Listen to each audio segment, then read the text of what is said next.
Hello friends, welcome to my YouTube channel. आज मैं आप सभी को ट्रांसफॉर्मेशन के दूसरे टॉपिक इंटरचेंज ऑफ सेंटेंसेस के बारे में बताने जा रहा हूँ। इसके पहले वीडियो में मैंने ट्रांसफॉर्मेशन के पहले टॉपिक रिमूव टू के बारे में बताया था। यदि आपने वो वीडियो नहीं देखा है तो आप डिस्क्रिप्शन में जाके देख लेना, मैं आपको वहाँ पर लिंक दे दूँगा। तो आइए शुरू करते हैं। इसका जो पहला रूल है वो है असर्टिव टू इंट्रोगेटिव। तो पहले हम इसके बारे में थोड़ा सा बेसिक जान लेते हैं, उसके बाद मैं आपको इसके नियम बताता हूँ। Interchange of sentences.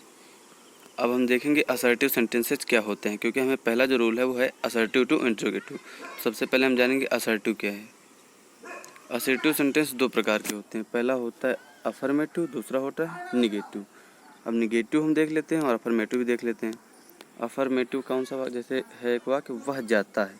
ये वाक्य कैसा है, साधारण है, ना ही इसमें कोई नकारात्मकता दिख रही है, ना ही कोई प्रश्न बन रहा है। तो ये कौन सा वाक्य हुआ, साधारण। और नकारात्मक वाक्य देख लेते हैं, वह नहीं जाता है।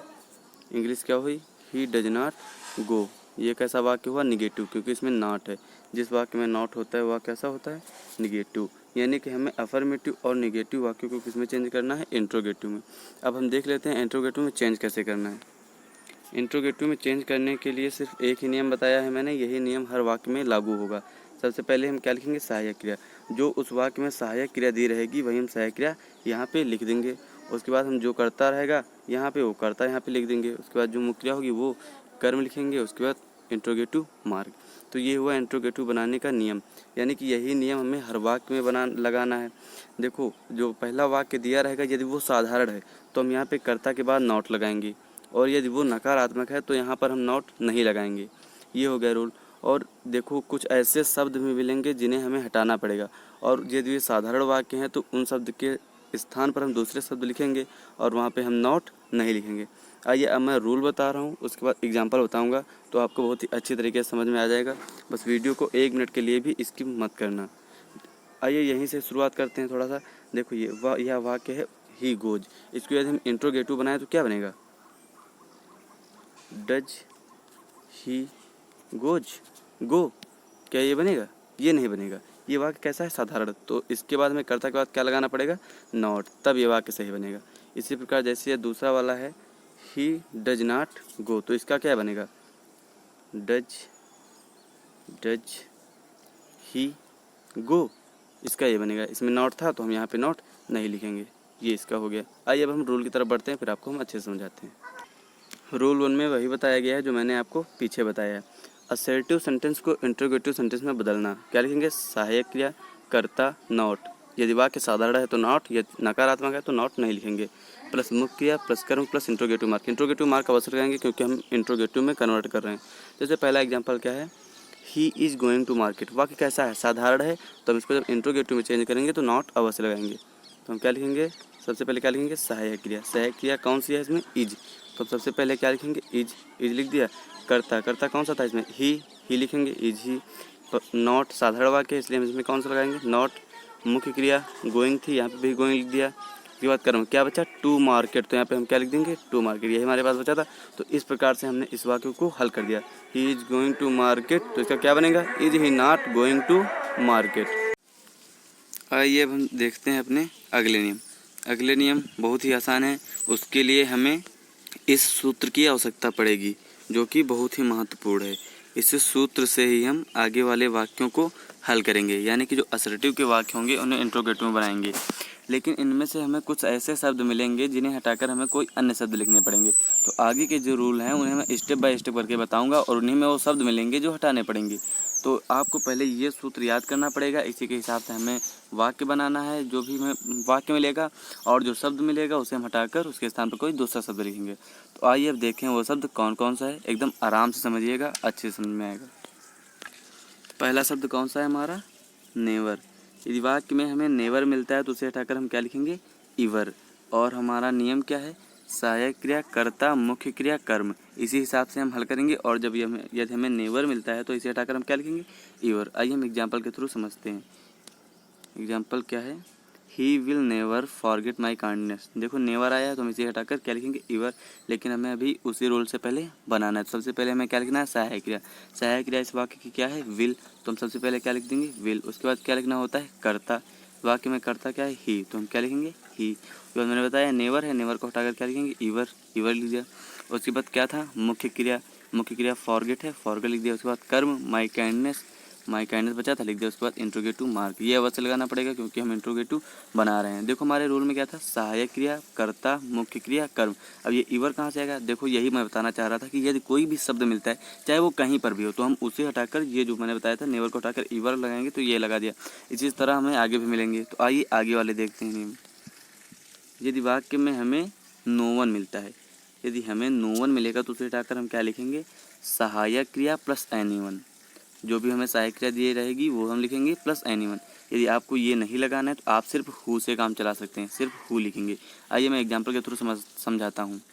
एग्जांपल क्या है, नो वन नोज यू। देखो किस टेंस का वाक्य है, नोज, एस लगाए यानी कि प्रेजेंट इंडिफिनिट का टेंस है और इसकी सहायक क्रिया क्या होती है, डू या डज। तो इसमें हम डज लगाएंगे क्योंकि वचन एक वचन है इसलिए हम डज लगाएंगे। तो जब हम इसको बनाएंगे तो क्या बनेगा अपने नियमानुसार, सहायक क्रिया प्लस एनीवन। सहायक क्रिया लगा दी डज, उसके बाद नो वन को हटाकर क्या लिखना था, सहायक क्रिया प्लस एनीवन, डज लिख गया। उसके बाद एनीवन, एनीवन बाकी सेम यानी कि नोज यू लिख गया। यदि हमें ऐसे नहीं बनाना है तो हम क्या लिखेंगे, सिर्फ हु लिखेंगे, बाकी सेम लिखना है। तो नो वन को हटाकर हम क्या लिखेंगे, who plus same, knows you यहाँ पर भी हो गया। यानी कि यदि आपको ये सब फंडा नहीं करना सिर्फ आप हु लिख सकते हैं नो वन के स्थान पर, बाकी हमें सेम लिखना है। आइए हम तीसरे नियम की तरफ बढ़ते हैं।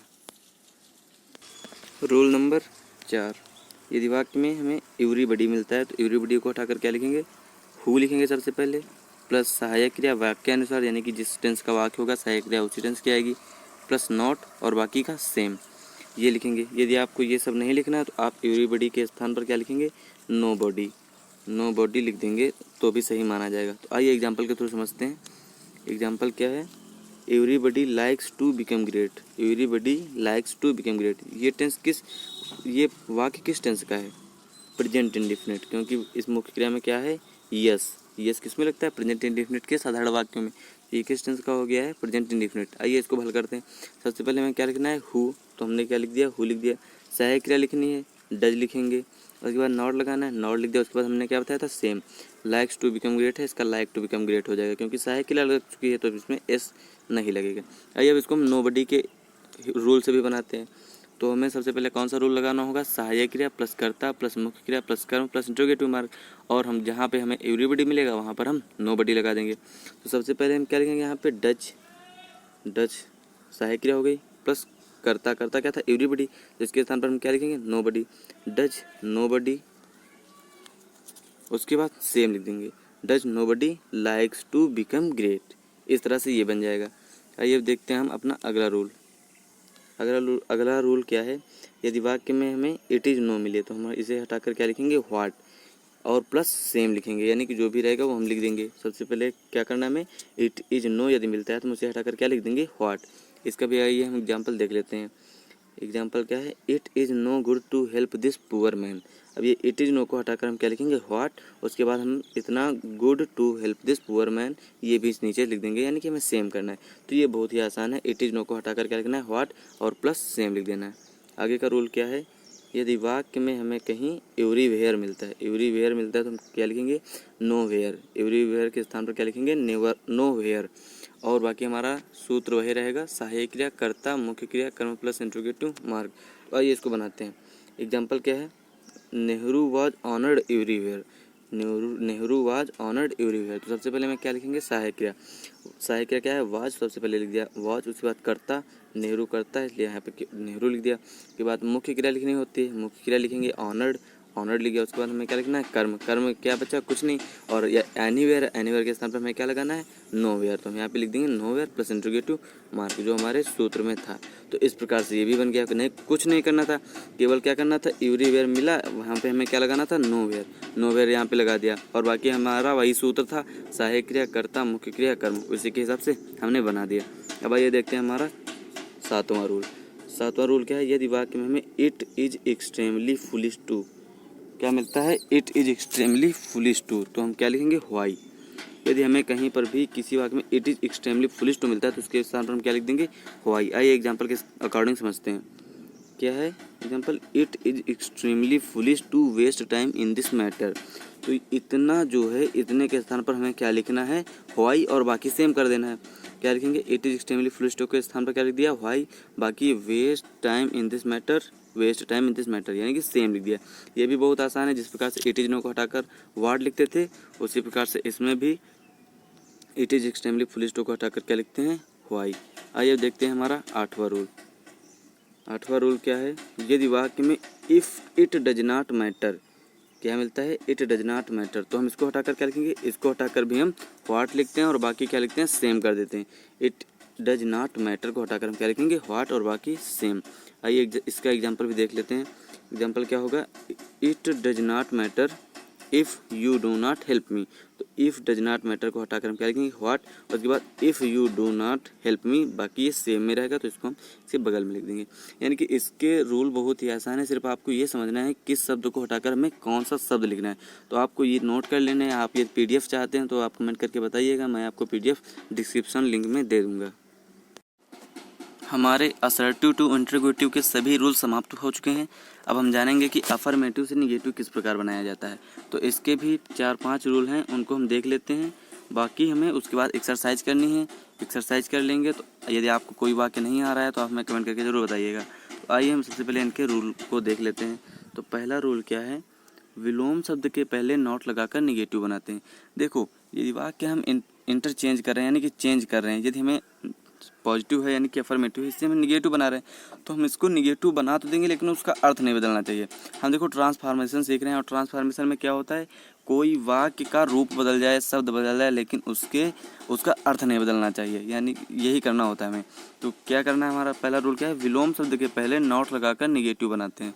तो ये इसका एग्जाम्पल देखते हैं। ये ज़्यादा हार्ड नहीं है, बहुत ही आसान है। जैसे पहला एग्जाम्पल है, सी इज़ ब्यूटीफुल, वह सुंदर है। तो ब्यूटीफुल का जो विलोम होता है यानी कि अपोजिट क्या होता है, एंटोनिम्स क्या होता है, अगली। इसका अपोजिट क्या होता है, अगली। तो इसके पहले हम नॉट लगा देंगे तो हमारा क्या बन जाएगा, निगेटिव बन जाएगा और अर्थ भी नहीं बदलेगा। आइए देखते हैं। तो इसमें हम क्या लिखेंगे, सी इज़ नॉट अगली। अब इसका हम एक बार अर्थ निकाल के देखते हैं, अर्थ तो नहीं बदला। इसका अर्थ क्या हुआ, सी इज़ ब्यूटीफुल, वह सुंदर है। इसका क्या हुआ, ही इज़ नॉट अगली, वह बुरी नहीं है, यानी कि बुरी नहीं है तो सुंदर है। इसका भी अर्थ क्या हो रहा था, सुंदर है, यानी कि हमारा अर्थ भी नहीं बदला और निगेटिव बन गया। इसी प्रकार से हमें बनाना है। आइए नेक्स्ट रूल देखते हैं क्या है। नेक्स्ट रूल क्या है, यदि वाक्य में हमें ओनली या एलोन मिले, या फिर ओनली मिलेगा या फिर एलोन मिलेगा, तो हम इनको हटाकर क्या लिखेंगे, नॉन बट, नन बट लिखेंगे। आइए एग्जाम्पल के थ्रू समझते हैं। Only I can do it, only I can do it. तो हम ओनली को हटाकर क्या लिखना है हमें, नॉन बट। क्या लिखना है, नॉन, ये थोड़ा सा नीचे लिख गया है, भूल गया था मैं इसलिए बाद में लिखा है, नॉन बट, उसके बाद same, I can do it, I can do it. यानी कि हमें जो शब्द मिल रहे हैं उन्हें हटाकर हम जो बता रहे हैं वो लिखना है, बाकी हमें सेम लिखना है। तो आप इन्हें अच्छे से पढ़िए और अच्छे से याद करिए। आइए हम देखते हैं हमारा तीसरा रूल। तीसरा रूल क्या कर रहा है, जब वाक्य में एज सून एज कामा डाट डाट डाट हो, यानी कि एज सून एज से वाक्य प्रारंभ हो, फिर कुछ लिखा हो, उसके बाद कॉमा लगा हो, उसके बाद फिर कुछ लिखा हो, फिर क्या फुल स्टॉप लगा हो, तो हम इसको किस में चेंज करेंगे। सबसे पहले हम क्या लिखेंगे, no sooner did, no sooner did plus इस वाक्य में जो करता होगा वो लिखेंगे, प्लस फिर मुख्य क्रिया जो होगी वो लिखेंगे, प्लस जो शेष रहेगा। उसके बाद देन प्लस ज्यों का त्यों। कुछ समझने में दिक्कत हो रही है तो आइए हम एग्जाम्पल के थ्रू समझते हैं कैसे हल करेंगे। एग्जाम्पल क्या है, as soon as he saw the tiger he ran away, as soon as he saw the tiger he ran away. तो आइए हम अपने इस रूल के थ्रू इसको चेंज करते हैं। सबसे पहले हमें क्या लिखना है, no sooner did, no sooner did लिख दिया। उसके बाद क्या लिखना है, करता, करता इसमें क्या था, ही यहाँ पे लिखेंगे ना, ही लिख दिया। उसके बाद मुख्य क्रिया की फर्स्ट फॉर्म, यहाँ पे सा था, मुख्य क्रिया की सेकंड फॉर्म सी की होती है सा, और इसकी फर्स्ट फॉर्म क्या है, सी, तो यहाँ पे लिख दिया मुख्य क्रिया की फर्स्ट फॉर्म सी। उसके बाद हमें क्या लिखना है, कर्म, कर्म में क्या बचा, द टाइगर, द टाइगर शेष बचा था, द टाइगर लिख दिया। उसके बाद लिखना है दैन, दैन लिखना है, यहाँ पे हमने दैन लिख दिया, ज्यों का त्यों, यानी कि ये जो बचा है वो हमें लिख देना है, ही रैन अवे। तो हमने क्या बनाया, no sooner did he see the tiger then he ran away.